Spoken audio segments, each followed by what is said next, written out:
خان صاحب جس بڑے کاز کو لے کے چلے ہیں، جس میں نیشنل بلڈنگ بھی ہوگی، گورنمنٹ بلڈنگ بھی ہوگی، کنٹری بلڈنگ بھی ہوگی، وطن کو بچانے کی تحریک ہے، ہم وطن کی جان دے سکتے ہیں، اس راستے میں خون اپنا دے سکتے ہیں، ہم پیچھے نہیں ہٹیں گے اور طاقتور طریقے سے آگے بڑھیں گے اور ہر فورم پر جنگ لڑیں گے۔ جو جیلوں میں ڈالے ہوئے یہ بے گناہ ہیں، جھوٹے اور جعلی پرچے ہیں، چاہے وہ کئی ہزار جوان جو جیلوں میں بند ہیں، چاہے وہ لیڈرشپ جو جیلوں میں بند ہے، چاہے خان صاحب ہے، گٹیا طریقے سے آپ نے FIR کاٹی ہیں، اور یہ نہیں ہونا چاہیے تھا۔ آپ گھروں میں گھسے ہو، شرم آنی چاہیے، شریف آدمی، کریم آدمی، نجیب آدمی، حتی کل مسلمان نہ بھی ہو، جوان مرد ہو، مشرق کی تہذیب اس کی اجازت دیتی کہ آپ لوگ گھروں میں گھسے ہیں، ان کی خواتین کو اٹھائیں، ان کے بچے کھیلے ہیں، ان کے شوہروں کو، بعض کے گھروں میں کینسر ہے، بعض خواتین کو کینسر ہے۔ ہم انشاءاللہ ان کو آزاد کروانے کی جدوجہد کریں گے، باوقار طریقے سے باہر نکلیں گے، عوام سرخرو ہوں گے اور عوام سے لڑنے والے وہ ہاریں گے۔ تاریخ گواہ ہے کہ جو بھی اپنے امام سے لڑا ہے وہ ہارا ہے۔ اللہ کا ارشاد ہے کہ انما یوفی الصابرون اجرهم بغیر حساب۔ خدا متعال ڈٹ جانے والوں کو، صبر کرنے والوں کو جو اجر دے گا وہ بغیر حساب دے گا۔ پاکستان کی تاریخ میں PTI کے ورکرز نے، لیڈرشپ نے صبر کرنے کی، مقاومت کرنے کی، ڈٹ جانے کی تاریخ رقم کی، اور یہ سلسلہ ابھی تک جاری ہے۔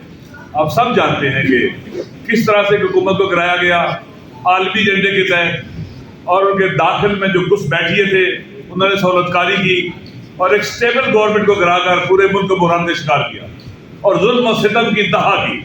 تمام غیر قانونی اور غیر آئینی اقدامات کیے گئے اور اتکنڈے کیے گئے کہ لوگوں کو ڈرا دے، خوفزدہ کر دے، مایوس کر دے، اور اس طرح سے ان کا جو ایپیسوڈ ہے وہ کامیاب ہو جائے۔ ان کی مس کیلکولیشن تھی، انہوں نے PTI کی لیڈرشپ کو نہیں پہچانا تھا، عوام کو نہیں پہچانا تھا، جس کے نتیجے میں ان کا ہر قدم انہیں دلدل میں لے کے جاتا گیا۔ وہ ساتھ ساتھ پاکستان کو بھی ڈبونے کی پوری کوشش کرتے رہے۔ انتظار تھا الیکشن کا، غیر آئینی طور پر الیکشن کو ڈیلے کیا گیا، غیر قانونی طور پر الیکشن کو ڈیلے کیا گیا، اور جب منعقد کرنے کا وقت ہے تو آپ دیکھیں کتنے بے ڈھنگے انداز سے، کتنے غیر قانونی، غیر آئینی طریقے سے الیکشن کو انہوں نے منعقد کیا۔ آپ جانتے ہیں کہ لیڈرشپ کو پریشر ڈالا، جعلی پرچے کاٹے گئے، عورتوں کو بند کیا گیا، جوانوں کو بند کیا، 10-12 ہزار جوان پریشر ڈالے گئے، لوگوں کو ڈرایا گیا، دھمکایا گیا، کینڈیڈیٹس کو اٹھایا گیا تاکہ لوگ ڈر جائیں، خوفزدہ ہو جائیں، لیڈرشپ کو جیل میں ڈال دیا گیا، کیسز جعلی بنائے گئے، اور اس کے بعد تاکہ مایوس ہو جائیں جیلوں میں ڈالا گیا، سزائیں دینا شروع کر دی، اور اسی طرح سے نشان چھین لیا۔ آزاد امیدواروں کو بھی ڈرایا گیا، دھمکایا گیا تاکہ کئی نشان ہوں گے، لوگ دھوکہ کھا جائیں گے، نا امید ہو جائیں گے، نہیں آئیں گے۔ لیکن لوگوں نے ان کی اسٹریٹجی کو کہ کم سے کم لوگ شریک ہوں، مایوس ہو جائیں، الیکشن میں بھرپور طریقے سے شرکت کر کے ان کو ناکام بنایا، نامراد بنایا۔ اور پھر آپ کو پتا ہے کہ 8 کے بعد جو رات آئی وہ دھاندلی کی رات تھی، یعنی لوگوں نے 8 میں جو ووٹ ڈالے تھے وہ، اور جو پھر رات 12 بجے کے بعد ووٹ ڈالے گئے وہ اس لیے ڈالے گئے تھے تاکہ لوگوں کے مینڈیٹ کو بلڈوز کیا جائے، چوری کیا جائے۔ یہ غیر آئینی اقدام ہے، غیر قانونی اقدام ہے، اور یہ کرنے والے آج تو کل جواب دہ ہوں گے، ان سے پوچھا جائے گا۔ عوام جانتے ہیں، بچہ جانتا ہے، چند سال کا جو باشعور بچہ ہے وہ بھی جانتا ہے کہ دھاندلی ہوئی ہے، اس سے پوچھے، وہ بھی نام جانتا ہے سب کے، کس نے کی ہے، واضح سب کے سامنے۔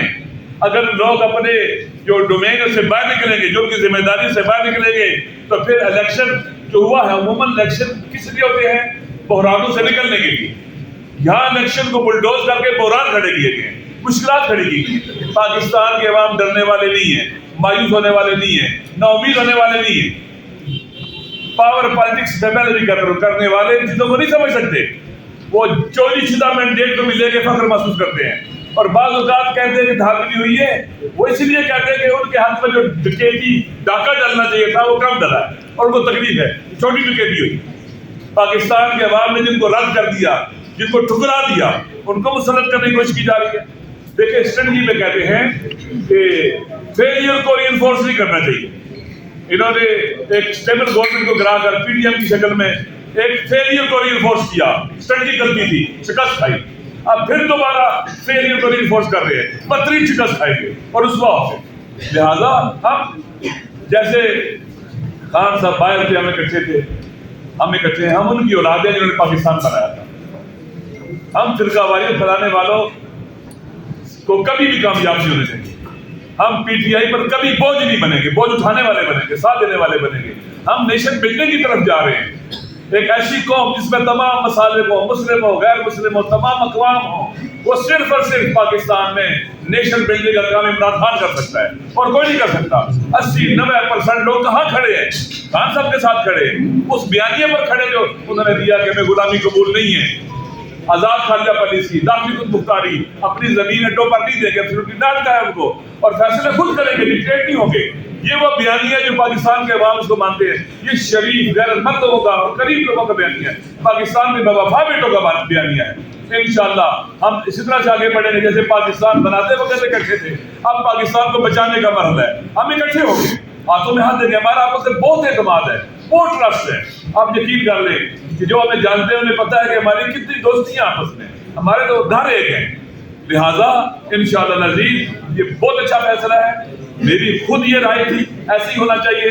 میں نے خود کہا ہے کہ صاحبزادہ حامد رضا صاحب سنی اتحاد کونسل کے سربراہ ہیں، بہترین آپشن وہی ہے. اور ہم اس میں کہ کسی قسم کا کوئی کیا سے کہتے ہیں کہ وہ کیا سے کہتے ہیں کہ تحفظ نہیں، خوشی ہے. یقین کر لیں اب ہم ایک ہے، نام فرق ہو سکتے ہیں، ہم ہیں یہ.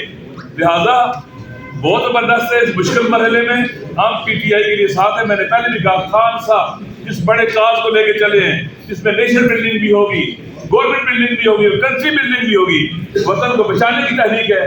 ہم وطن کے لیے جان دے سکتے ہیں، اس راستے میں خون اپنا دے سکتے ہیں. ہم پیچھے نہیں ہٹیں گے اور طاقتور طریقے سے آگے بڑھیں گے اور ہر فورم پر یہ جنگ لڑیں گے.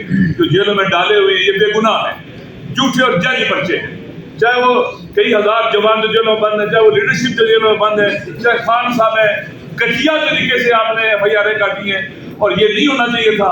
آپ گھروں میں گھسے ہو، شرم آنی چاہیے. شریف آدمی، کریم آدمی، نجیب آدمی، حتی کل مسلمان نہ بھی ہو، جوان مرد ہو، مشرق کی تہذیب اس کی اجازت دیتی کہ آپ لوگ گھروں میں گھسے ہیں، ان کی خواتین کو اٹھائیں، ان کے بچے کھیلے ہیں، ان کے شوہروں کو، بعض کے گھروں میں کینسر ہے، بعض خواتین کو کینسر ہے. ہم انشاءاللہ ان کو آزاد کروانے کی جدوجہد کریں گے، باوقار طریقے سے باہر نکلیں گے. عوام سرخرو ہوں گے اور عوام سے لڑنے والے وہ ہاریں گے. تاریخ گواہ ہے کہ جو بھی اپنے امام سے لڑا ہے وہ ہارا ہے. میں انشاءاللہ ہم مل کے اس وطن کے لیے، پاکستان کے لیے، پاکستان کے عوام کے حقوق کے لیے، پاکستان کی سربلندی کے لیے مل کے جدوجہد کریں گے. انشاءاللہ آگے بڑھیں گے. کشمیری یہ جان لیں ہم ان کے حقوق کے مدافع ہوں گے.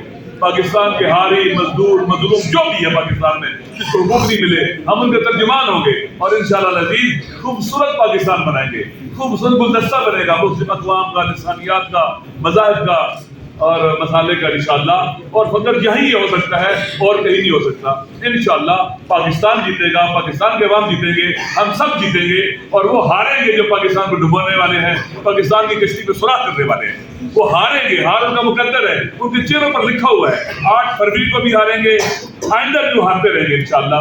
میں پھر آپ سب کو کا شکریہ ادا کرتا ہوں. آپ تشریف لائیں اور ہم جب تک زندہ ہیں ہم خان صاحب کے ساتھ اس بیانیے پر، اور انشاءاللہ اس سے ایک قدم بھی پیچھے نہیں جائیں گے. السلام علیکم.